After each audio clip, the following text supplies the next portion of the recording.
Hello everyone, myself Santanu Kole. I am Technical Assistant of Department of Survey Engineering at Technic Polytechnic Institute. So today I am going to discuss about contour.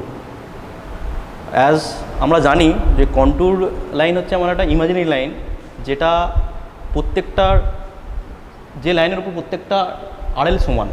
তো এমন একটা imaginary line যেটার আরএলগুলো সমান। তো আমাদের এখানে দুটো কি পয়েন্ট মনে রাখতে হবে কন্ট্যুর লাইনের ক্ষেত্রে, যে একটা হচ্ছে ইমাজিনারি লাইন, একটা হচ্ছে আমার তার আরএলগুলো সমান হবে।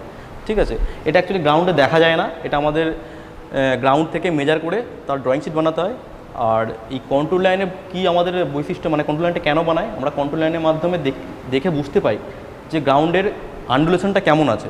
ঠিক আছে, কী টাইপের গ্রাউন্ড, তার আন্ডুলেশনটা খুব বেশি আছে না কম আছে, সেটা আমরা বুঝতে পারি কন্ট্যুর লাইন দেখে। ঠিক আছে, কন্ট্যুর মানে হচ্ছে আমরা টেরেনটাকে দেখতে চাই, একটা গ্রাউন্ডের টেরেনটা কেমন আছে, হোয়াট টাইপ অফ টেরেন ওয়াজ দেয়ার, সেটা আমরা বেসিক্যালি বোঝার জন্য কন্ট্যুর লাইনটা ড্র করে থাকি। ঠিক আছে, আচ্ছা, এবার এখানে কন্ট্যুর তৈরি করার বা কন্ট্যুর করার মেজার করার বা কন্ট্যুর লাইন ড্রয়িং করার জন্য যে প্রসিডিওর, সেটা জেনারেলি দুটো প্রসিডিওর আছে, ফিল্ড প্রসিডিওর। একটা হচ্ছে ডাইরেক্ট মেথড, একটা হচ্ছে ইনডাইরেক্ট মেথড। ডাইরেক্ট মেথডটা অনেক মানে একটা বড় প্রক্রিয়া, খরচ সাপেক্ষ প্রক্রিয়া, এবং সেটা অ্যাকুরেট মেথড। ডাইরেক্টটা অনেক অ্যাকুরেট মেথড। আর ইনডাইরেক্ট মেথডটা আমরা জেনারেলি দুটো মেথডে করে থাকি, একটা হচ্ছে কোঅর্ডিনেট মেথড বা স্কোয়ার গ্রিড মেথড, আর একটা হচ্ছে ক্রস সেকশনাল মেথড। ঠিক আছে, তো আমরা এখানে ডাইরেক্ট মেথডটার কোনো ব্যাপারে কিছু বিশ্লেষণ এখন করব না। আমরা যেটা এখন ডিসকাস করবো সেটা হচ্ছে এই ইনডাইরেক্ট মেথডের মধ্যে স্কোয়ার মেথডটা কী করে করা হয়। ঠিক আছে, এখানে নামে দেখতে হচ্ছে স্কোয়ার মেথড বা কোঅর্ডিনেট মেথড। তো আমাদের এমন একটা গ্রাউন্ড চুজ করতে হবে। আচ্ছা, একটা জিনিস বলে রাখি, সেটা হচ্ছে স্কোয়ার মেথডের ক্ষেত্রে বা ইনডাইরেক্ট মেথডের ক্ষেত্রে আমরা খুব বেশি বড় গ্রাউন্ডের মধ্যে বা লার্জ গ্রাউন্ডের মধ্যে আমরা এই স্কোয়ার মেথডের সাহায্যে ইনডাইরেক্ট কন্ট্যুরটা করতে পারবো না, কারণ এতে অ্যাকুরেসি ডাইরেক্ট কন্ট্যুরের থেকে অনেকটা কম। কারণ এখানে আমরা যে কন্ট্যুরগুলো আমাদের ডিজায়ার বা রিকোয়ার্ড কন্ট্যুরগুলো বার করবো ক্যালকুলেশন করে, সেই কন্ট্যুরগুলো কিন্তু আমার ইন্টারপোলেশন করে বেরোবে। হতে পারে গ্রাউন্ডের সাথে ওই কন্ট্যুরের অ্যাকচুয়াল যে কন্ট্যুরটা ড্রয়িং করবে, কিন্তু গ্রাউন্ডের সাথে সেখানে কিছু পার্থক্য আসতে পারে, কারণ এটা আমার পুরোপুরি অ্যাকুরেট মেথড নয়। ঠিক আছে, তো আমাদের প্রথমে এমন একটা ফিল্ড চুজ করতে হবে। খুব একটা বড় ফিল্ড চুজ করলে হবে না, মোটামুটি 100 মিটার বা 100 মিটার বা 150 মিটার এমন একটা গ্রাউন্ড চুজ করতে হবে, যেখানে আমরা কিছু ইকুয়াল শেপের স্কোয়ার অনেকগুলো বানাতে পারি। ঠিক আছে, সেটা ইন্টারভালটা 5 থেকে, মানে তার বাহুর সাইডের যে ইন্টারভালটা 5 থেকে 25-এর মধ্যে, 5 to 25-এর মধ্যে নিলে সব থেকে ভালো হয়। ওর থেকে বেশি হলে আমার অ্যাকুরেসি অনেক কমে যেতে পারে। তো আমরা মোটামুটি একটা গ্রাউন্ড চুজ করব, যার লেন্থ মোটামুটি আমি ধরে নিচ্ছি 100 মিটার। এখান থেকে লেন্থ আমি ধরে নিচ্ছি 150 মিটার, আর উইথ আমি ধরে নিচ্ছি 100 মিটার। এটা আমি ধরে নিলাম, একদম করে নিচ্ছি, এরকম একটা ফিল্ড আমি চুজ করেছি। ঠিক আছে, সো প্রথমেই আমাদের ফার্স্টে কী করতে হবে, অ্যাট ফার্স্ট আমাদের এই গ্রাউন্ডের 4 কর্নার, 4টে কর্নার প্রথমে পেগ দিয়ে মার্কিং করে দিতে হবে। ঠিক আছে, you have to mark this 4 corner with the help of peg. তারপরে এখান থেকে প্রত্যেকটা লাইন জুড়ে দিতে হবে, এখান থেকে জুড়ে দিতে হবে। ঠিক আছে, তাহলে এটা মোটামুটি একটা বড় স্কোয়ার পেয়ে গেলাম, we got a big square in the field. তারপর এটাকে আমরা, এখানে 150 মিটার আছে, 100 মিটার আছে, 150 মিটার আছে, তো আমরা এটাকে কিছু ইকুয়াল পার্টে আমি এটাকে ভাগ করবো। সেটা 5 মিটার স্কোয়ার হতে পারে, 10 মিটার স্কোয়ার হতে পারে, 20 মিটার স্কোয়ার হতে পারে। আমি এখানে 10 মিটার স্কোয়ারে, মানে এই 100 মিটার লেন্থটাকে 10 মিটারে ভাগ করে দেবো। এটাকে আমি 150 মিটার, এটাকে আমি প্রত্যেক 10 মিটারে এই ভাগ করে দেবো। তাহলে এদিক থেকে যদি আমরা 150 মিটারকে 10 মিটারে ডিভাইড করি, তাহলে মোটামুটি আমরা কতগুলো পাবো, স্কোয়ার পাবো, 15টা পাবো। এদিকে 15টা স্কোয়ার, 15টা লাইন পাবো স্কোয়ারের। আর এদিকে যদি ভাগ করি আমি, মানে 100 মিটারটাকে, এদিকে আমি এটাকেও এদিকে 10টা পাবো। তো টোটাল আমার এদিকে 10টা, এদিকে হচ্ছে আমার 15টা, টোটাল আমি নাম্বার অফ স্কোয়ার পাবো 150। ঠিক আছে, তো প্রত্যেকটা লাইন যদি আমি এখানে যুক্ত করি, ঠিক আছে, এখানে প্রত্যেকটা লাইন যদি বাড়িয়ে দিই, এক্সটেন্ড করে দিই এইভাবে। ঠিক আছে, এটা কিন্তু আমাদের ফিল্ডে সম্পূর্ণ করতে হবে। তো এই যে পয়েন্টগুলো পাচ্ছি, এই পয়েন্টগুলোতে আমাকে আরএল নিতে হবে। ঠিক আছে, এবার আরএলটা কী করে নিতে হবে সেটা বলছি আমি। প্রথমে এরকম স্কোয়ার একটা ফিল্ডে মার্ক করতে হবে, মার্ক করে আমাকে চুন দিয়ে বা প্রত্যেকটা কর্নারে আমাদের সার্ভে ল্যাবরেটরি থেকে চুন দিয়ে বা পেগ দিয়ে প্রত্যেকটা কর্নার আমাকে সাইডে অনফিল্ড মার্কিং করতে হবে। ঠিক আছে, তো প্রত্যেকটা কর্নার মানে টোটাল 150 স্কোয়ারের প্রত্যেকটা কর্নার আমাকে ফিল্ডের মধ্যে প্রথমে মার্কিং করে দিতে হবে, যে ডিনোট করে দিতে হবে এইগুলো হচ্ছে আমার স্কোয়ারের কর্নার। তো এইবার আমাদের কী করতে হবে, আমাদের প্রথম যে কাজটা হচ্ছে যে প্রত্যেকটা কর্নারে আমাকে আরএল নিতে হবে। এই আরএলটা আমাদের সার্ভের যে লেভেলিংয়ের যে ইনস্ট্রুমেন্ট আছে সেটা ডাম্পি লেভেল হতে পারে, অটো লেভেল হতে পারে, সার্ভে ল্যাবরেটরি থেকে নিয়ে প্রত্যেকটা পয়েন্টে স্টাফ ধরে ধরে লেভেলিং স্টাফ ধরে ধরে তার আরএলটা নিতে হবে। এবার আমরা এটা মেজার করবো কী করে, আমার প্রত্যেকটা পয়েন্ট আরএল মেজার করবো কী করে, তার নিয়ারেস্ট একটা কোথাও বিএম আমাকে বা টিবিএম একটা টেম্পোরারি বেঞ্চমার্ক আমাকে এখানে বানাতে হবে, বা নিয়ারেস্ট কোনো আরএল থাকলে সেটা জানা থাকলে নিয়ারেস্ট কোনো জায়গা যেখানে টিবিএম আছে সেখান থেকে বেঞ্চমার্ক মানে ক্যারি করে নিয়ারেস্ট কোনো জায়গায় বেঞ্চমার্ক রাখতে হবে। এবার এইখানে আমরা জানি প্রথমে বেঞ্চমার্কের সাথে তার হাইট স্টাফ রেটিং যদি যোগ করি তাহলে আমি ইনস্ট্রুমেন্টের হাইট অফ ইনস্ট্রুমেন্ট পাই, সেইটা আমাকে প্রথমে বার করতে হবে।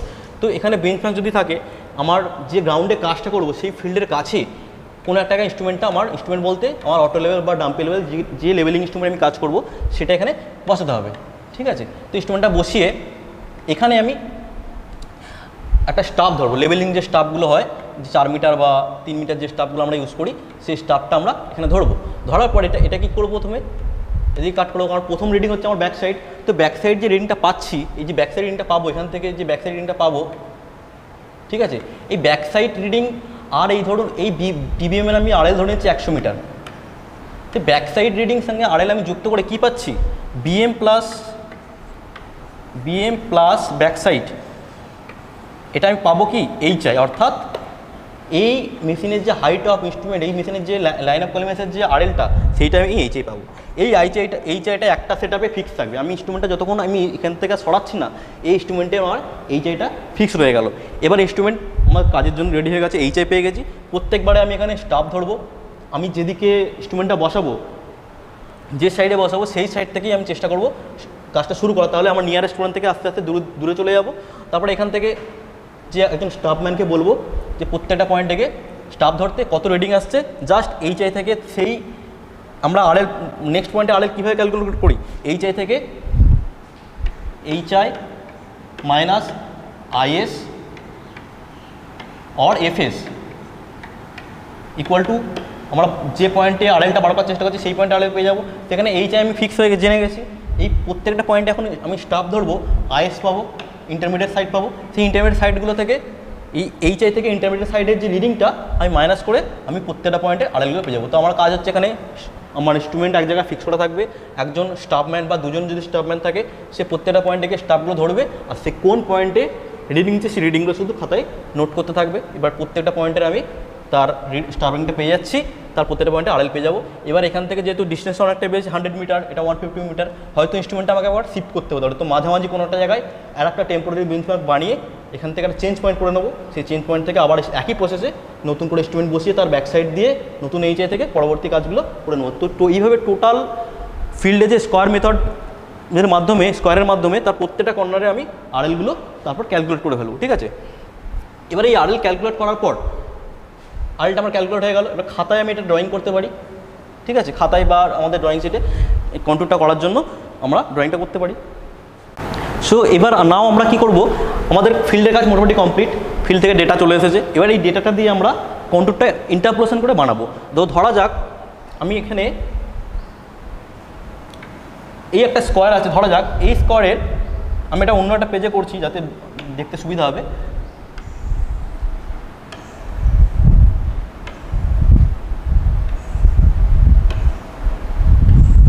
ঠিক আছে, তো ধরা যাক আমার এই পয়েন্টে আরএলটা এসেছে, এই পয়েন্টে আরএলটা এসেছে 100.00।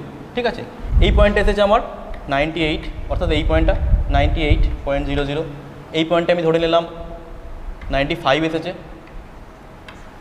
95। এই পয়েন্টে আমি ধরে নিলাম 101 এসেছে, 101.00। ঠিক আছে, আচ্ছা এটা লেখার নিয়মটা ড্রয়িংয়ের ক্ষেত্রে যখন এটা লিখবো, লেখার নিয়মটা হচ্ছে যখন এটা করব মানে এই প্রত্যেকটা পয়েন্টে যখন আমি এলিভেশনগুলো লিখবো, এটা একটু আমার একটু ইনক্লাইন্ডে লিখতে হবে এবং এই পয়েন্টটা যেন এই ইন্টারসেকশন পয়েন্টটা থাকে। মানে আমি ধরো 90 পয়েন্ট এটা আমার পয়েন্টের পরে আসতে পারে, ধরো 95.155 আসতে পারে। তো 95টা এদিকে থাকবে, পয়েন্টের পরের পার্টটা ওদিকে থাকবে, এইভাবে। তাই 98 পয়েন্ট ধরো এটা 00 আছে, তো 98 মানে মেন যে আমার ভ্যালুটা সেটা এদিকে থাকবে, পয়েন্টের পরে ভ্যালুটা এই যে আমার যে দুটো ইন্টারসেকশন আছে দুটো স্কোয়ারের যে কর্নারটা রয়েছে সেই কর্নারের ওদিকে থাকবে। এটা এইভাবে লিখতে হয়, লেখার নিয়ম। আচ্ছা, এখান থেকে আমি আরও ধরে নিই, এটা আমি ধরে নিচ্ছি 100, এটা ধরে নিচ্ছি 100.5 3.5 এরকম একটা আরএল ধরে নিলাম, ঠিক আছে। এবার আমাকে বলে দিলে যে 0.5 বা 1 মিটার ইন্টারভ্যালে আমাকে আরএল করতে হবে। তবে যদি আমি 1 মিটার ইন্টারভ্যালে ধরে নিই, তো 100 পরবর্তী যদি আমি আরএলটা খুঁজতে যাই, দেখতে পাচ্ছি এখান থেকে 100 আর এখানে 100, এটা ধরে নিলাম আমি 102.565 এরকম কিছু আরএল ধরে নিচ্ছি, এই পয়েন্টের আরএলটা। তো এখানে দেখতে পাচ্ছি 100 আর 100-র মাঝে নিশ্চয়ই 101 আসতে পারে না। তো এর পরবর্তী কোনো একটা জায়গা আছে, তার মানে এই লাইনের মাঝে আমার 101টা আসতে পারে। তো এই লাইনে কোনো একটা জায়গায় 100 আসবে। আমি এই লাইনটা ধরে নিচ্ছি আরএল 104 পয়েন্ট আমি ধরে নিলাম 855 এরকম আরএল ধরে নিলাম। তো আমি দেখতে পাচ্ছি প্রথমে আমি খুঁজতে হবে 101-এর পয়েন্টগুলো কোথায় আসছে। তো এখান থেকে আমি দেখতে পাচ্ছি 100 আর এখানে আছে 103.5, নিশ্চয়ই এর মাঝে কোথাও 101-এর লাইনটা আসবে। এবার বার করবে কী করে? বার করার নিয়ম হচ্ছে এই হরিজন্টাল ডিসটেন্স 10 মিটার, তাহলে প্রথমে আমাকে বার করতে হবে যে এই দুটোর মধ্যে এলিভেশনের ডিফারেন্সটা কত আছে। মানে এখানে 103.565, এখানে এটা হচ্ছে আমার এই লাইনটার মধ্যে হাইয়েস্ট আরএল বা ম্যাক্সিমাম আরএল যেটা আছে, এই লাইনটার মধ্যে মিনিমাম আরএল যেটা আছে। তাহলে প্রথমে কী করতে হবে, যেটা বেশি আরএল আছে মানে হাইয়েস্ট আরএল বা আপার আরএল, এটাকে আমি ইউআরএল লিখছি, ইউআরএল মাইনাস এটা হচ্ছে আমার লোয়েস্ট আরএল, মানে এল আরএল, এটা আমি আমার মতো করে লিখলাম। তাহলে এখান থেকে দেখতে পাচ্ছি 103.565 আর এখানে হচ্ছে আমার 100.535। তো এটা যদি মাইনাস করি তাহলে কত আসবে? 3.30 এরকম কিছু আসছে, 3.30 এরকম কিছু আসছে। তো এই যে ডিফারেন্সটা, এটা হচ্ছে আমার 10 মিটারের জন্য, ঠিক আছে। তাহলে 10 মিটার, এবার আমি লিখতে পারি এই ডিফারেন্সটা হচ্ছে আমার 10 মিটারের জন্য, ওকে। তাহলে আমার কত দরকার? আমার দরকার হচ্ছে 101-এর আরএল দরকার, অর্থাৎ এরপরের থেকে আমি 100-কে যাবো। তাহলে 100 থেকে 535 লেভেল উঠতে গেলে আমাকে কতটা বাড়াতে হচ্ছে লেভেল? নিশ্চয়ই 101 মাইনাস 100.535, এই লেভেলটা আমাকে 100.535 থেকে মানে 100.535 থেকে 100-কে যেতে গেলে আমাকে নিশ্চয়ই এই লেভেলটা আমাকে বেশি উপরে উঠতে হচ্ছে। তাহলে এই লেভেলটা কতটা হাইটে, কতটা আমাকে লেভেলটা বাড়াতে হচ্ছে? এটা হচ্ছে আমার 465.465, তাহলে এই লেভেলটা আমাকে বাড়াতে হচ্ছে, ঠিক আছে। তো আমি লিখতে পারি যে 3.3 মিটার, মানে এই যে ভার্টিক্যাল ডিফারেন্সের জন্য হরিজন্টাল ডিফারেন্স হচ্ছে 100 মিটার, তাহলে এই লেভেলের জন্য মানে এই ডিফারেন্সের জন্য আমার কত হরিজন্টাল ডিস্টেন্স আসবে? 0.465-এর জন্য আমরা আসবে 10/3.3 মাল্টিপ্লাই বাই 4.645, বললো না এটা মাল্টিপ্লাই বাই 0.465, বললো না এটা, যাই। আচ্ছা, এখানে ভালো করে আরেকবার দেখিয়ে দিচ্ছি, যেরকম দাঁড়াচ্ছে যে 3.3 মিটার ডিফারেন্সের জন্য, ভার্টিক্যাল ডিফারেন্সের জন্য হরিজন্টাল ডিস্টেন্স হচ্ছে 10 মিটার। তাহলে আমার 0.4 কত এসেছে, এটা 0.465, তাহলে 465-এর জন্য কত হরিজন্টাল ডিস্টেন্স কত হবে? 10/3.30 মাল্টিপ্লাই 0.465। এই যে ভ্যালুটা আসবে এটা হচ্ছে একটা হরিজন্টাল ডিস্টেন্স, কারণ 3.3-এর জন্য আসছে এত, 4.65-এর জন্য আসছে। যে ভ্যালুটা আসবে এখানে, সেই ভ্যালুটা আমি স্কেল দিয়ে এখান থেকে, যেহেতু আমি এখানে এই যে কতটা আমার আরএল বাড়ছে সেটা আমি হিসাব করেছি 100 থেকে, তাহলে সেক্ষেত্রে আমি স্কেল দিয়ে যে ডিস্টেন্সটা পাবো সেই ডিস্টেন্সটা এখানে কেটে দেবো। এই যে ডিস্টেন্সটা কেটে দিচ্ছি, এই পয়েন্টটা হচ্ছে এই লাইনের মধ্যে আমার 101 পয়েন্টের যে লোকেশান, ঠিক আছে। তারপরে একই হবে যদি আমি 102 বার করতে চাই, একইভাবে 102 থেকে আমি 100 পয়েন্ট মানে লোয়েস্ট আরএলটা মাইনাস করবো, কোনটা? 100.535, এখান থেকে পাবো আমি 1.465, ওকে। তাহলে এখান থেকে একইভাবে ক্যালকুলেশন হবে, এখান থেকে জাস্ট এখানে 1.465 বসিয়ে দেবো, এর জন্য হচ্ছে কতজন, তাহলে একটা ভ্যালু পাবো। সেই ভ্যালুটা হচ্ছে আবার এখান থেকে স্কেল দিয়ে আবার কেটে দেবো, তাহলে পেয়ে যাচ্ছি 102-এর, আর এটা একইভাবে 103-এরটা পাবো, ঠিক আছে। এইভাবে যে 3টে পয়েন্ট পেলাম, সেই 3টে পয়েন্টে আমার এখানে মার্কিং করে দিতে হবে, ঠিক আছে। এবার আমি পরের লাইনে দেখবো যে 100, এটা আমার 95 থেকে 104 পর্যন্ত আছে, তাই এখান থেকে আমি 95 পর 96 পাবো, 97, অনেকগুলো লাইন পাবো, ঠিক আছে। তো ধরা যাক এই পয়েন্টটা আমি 102-এর পেয়েছি, আবার এখানে কোথাও একটা আমি 102 পেলাম, বা এখানে কোথাও একটা 102 পেলাম, ঠিক আছে। তো এই যে 102-এর যে লাইনগুলো পাচ্ছি, সেই প্রত্যেকটা পয়েন্টে আমি প্রথমে ডেফিনেশনে কী বললাম যে কন্ট্রোল লাইন হচ্ছে এমন একটা লাইন যার প্রত্যেকটা পয়েন্ট আরএল সমান, তার মানে ওই যে ইকুয়াল আরএলগুলো পেলাম, সেই ইকুয়াল আরএলগুলো লাইনগুলো যুক্ত করে আমার একটা কন্ট্যুর তৈরি হবে। ঠিক আছে, প্রথমে কিন্তু কন্ট্যুর লাইনটা তৈরি করবো না যতক্ষণ আমার পুরো শিটটার প্রত্যেকটা লাইনে আমার যে একটা পার্টিকুলার ইন্টারভ্যালে কন্ট্রোলগুলো বার করছি।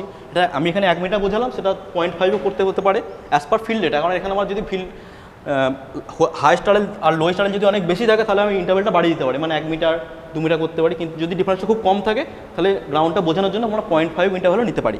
তো এখানে ধরা যাক আমি এইটা হচ্ছে আমার 101-এর, এটা আমি ধরে নিলাম 101-এর, এটা আমি ধরে নিচ্ছি এখানে 101-এর। তাহলে এই 3টে লাইন স্মুথলি আমাকে যুক্ত করে যে লাইনটা পাবো সেটা হচ্ছে আমার কন্ট্রোল লাইন। তাহলে এটা কীভাবে পাবো, এরকমভাবে যদি যায়, সরি এই পয়েন্টটা না, এইভাবে পাবো, এইভাবে পাচ্ছি। এখানে একটা কোনো গিয়ে ঘুরে যেতে পারে অথবা সাইডে বেরিয়ে যেতে পারে।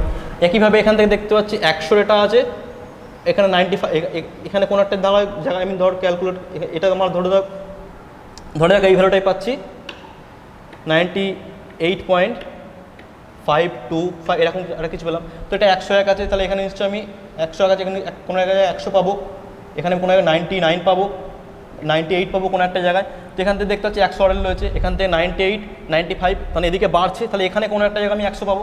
95 আছে, 98 আছে, তো এখান থেকে এই লাইনের যে ভ্যালুটা আছে, তো এটা আমি ধরে নিলাম 106 পয়েন্ট সামথিং, 106 পয়েন্ট এটা সামথিং ধরে নিচ্ছি।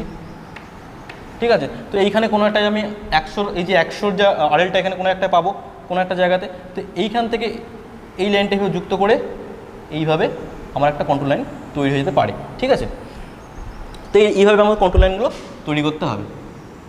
ঠিক আছে, তো এই আমাদের মেন প্রসিডিওর যেটা, এটা হচ্ছে আমাদের main procedure control line drawing করার।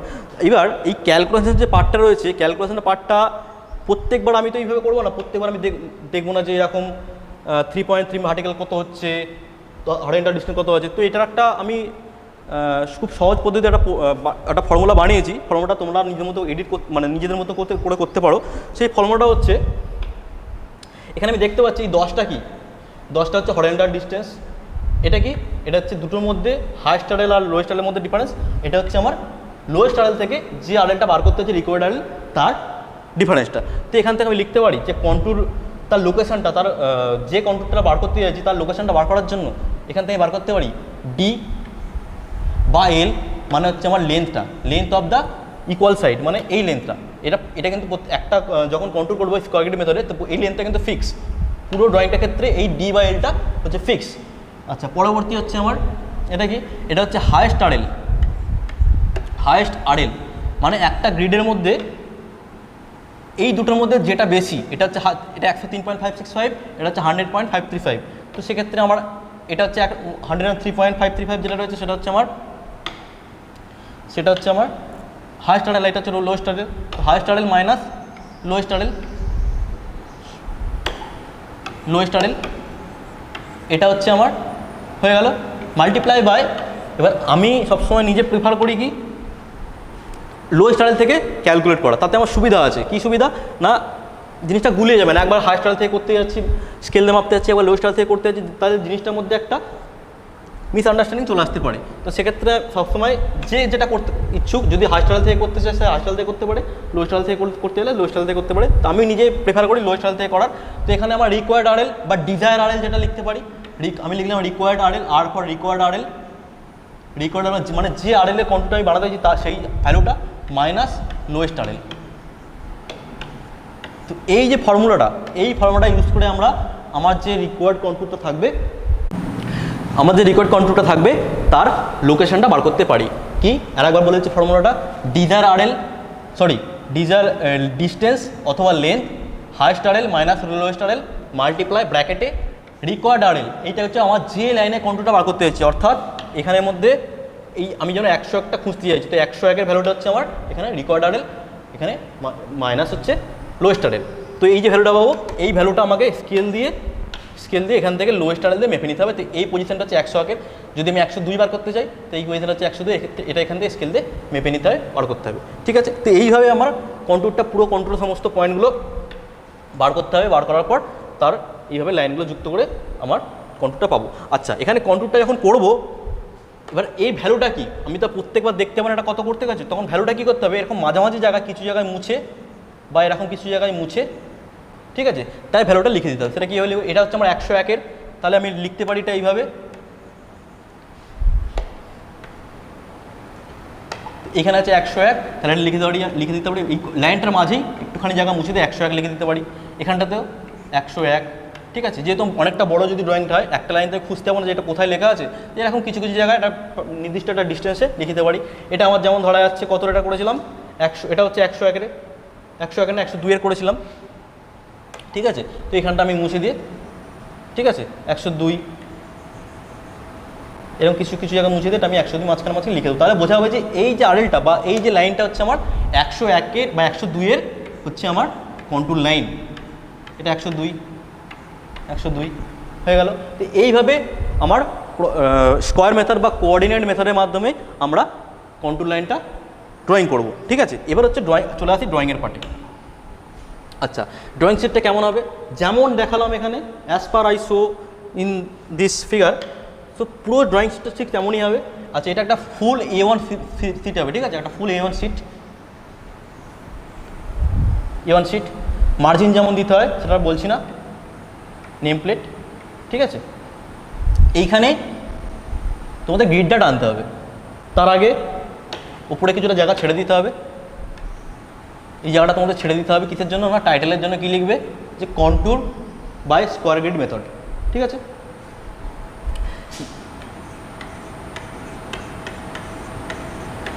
কন্ট্যুর বাই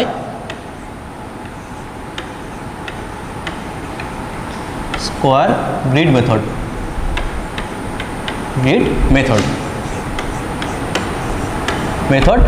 আর এখানে হচ্ছে তোমার স্কেল, তোমরা তো জানো স্কেল, এখানে যে স্কেলটা ইউজ করবে 1:100 বা 400 যা কিছু ইউজ করবে, আমি এখানে 100 লিখছি, জাস্ট এটা লিখে দেবে, ঠিক আছে। তো প্রথমে তোমাদের কী করতে হবে, তোমাদের যে ডেটাটা থাকবে সেই ডেটাটা একটা ম্যাক্সিমাম স্কোয়ার বানাতে হবে।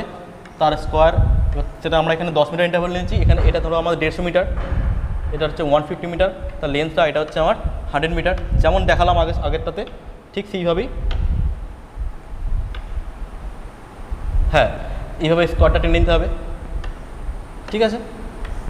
একই জিনিস করার পর প্রত্যেকটা পয়েন্টে আরএলগুলো ঠিক এইভাবে ইনক্লাইনভাবে যেভাবে লিখেছিলাম আমি, এইভাবে ইনক্লাইনভাবে আরএলগুলো লিখতে হবে, এবং পয়েন্টের এদিকে থাকবে মেন পার্টটা, পয়েন্টের ওদিকের পার্টটা মানে পয়েন্টের পরবর্তী পার্টগুলো থাকবে আবার স্কোয়ারের ওদিকে থাকবে, মানে সরি এই কর্নারে এদিকে থাকে পয়েন্টের দিকে থাকবে আমার পয়েন্টের পরের ডিজিটটা। দেখে পুরো ভ্যালুগুলো লেখার পর আমার এইভাবে কন্ট্রোল লাইনগুলো যখন ড্র করবো, এইভাবে ধরো কিছু কন্ট্রোল লাইন ড্র হচ্ছে, বা এইভাবে ধরো কিছু কন্ট্রোল লাইন ড্র যদি হয়ে থাকে, ঠিক আছে, বা এইভাবে যদি হয়ে থাকে কিছু, এরকম যে আমার ড্রয়িং শিটটা দেখতে কিছুটা এরকম হবে। আর প্রত্যেকটা লাইনের মাঝে মাঝে মানে যে লাইনে কন্ট্রোল টানছি সেই লাইনটা মাঝে এরকমভাবে মুছে তার ভ্যালুটা লিখে দিতে হবে, এরকম যেভাবে মুছে যেটা কত কন্ট্রোল লাইন সেটা আমাকে লিখে দিতে হবে, ঠিক আছে। তো এটা হচ্ছে আমাদের মেন ফিল্ড প্রসিডিওর এবং তার drawing procedure overall control by indirect method, যেটা আমরা যে মেথড এখানে ইউজ করি সেটা হচ্ছে square grid method. So I hope you like the class and thank you.